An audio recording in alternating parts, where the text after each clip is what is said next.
મહત્વના સમાચાર સામે આવી રહ્યા છે, જ્યાં 16 મે થી સરહદ ડેરી દૂધ ખરીદ ભાવમાં વધારો કરવામાં આવશે। ત્યારે દૂધના ખરીદ ભાવમાં પ્રતિ કિલો પેટે ₹10નો વધારો, જ્યાં 16 મે થી પશુપાલકોને પ્રતિ કિલો પેટે મળશે ₹830। ત્યારે સરહદી ડેરીનો આ નિર્ણય પશુપાલકો માટે આશીર્વાદ સમાન બનશે, જ્યાં પશુપાલકોને દર મહિને અંદાજિત ₹1 કરોડ વધારો ચૂકવાશે। ત્યારે સરહદી ડેરીના ચેરમેન વલમજી હુંબલે જાહેરાત કરી।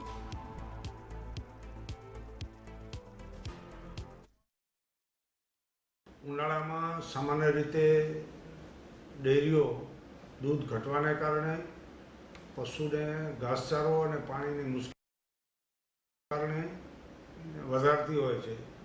એ પ્રમાણે આપણે પણ મહિના દોઢ મહિના પહેલાં ભાવ વધારવાની વાત હતી, બોર્ડમાં ચર્ચા પણ થઈ હતી, પરંતુ ચૂંટણીઓ આવી જવાને કારણે આચારસંહિતાને કારણે આપણે ભાવ વધારો એ સમયે કરી નહોતા શક્યા। પણ આવતી તારીખ 16/5થી ₹820 જે ભાવ હતો કિલો ફેટના, એના 830 કરવામાં આવ્યા છે।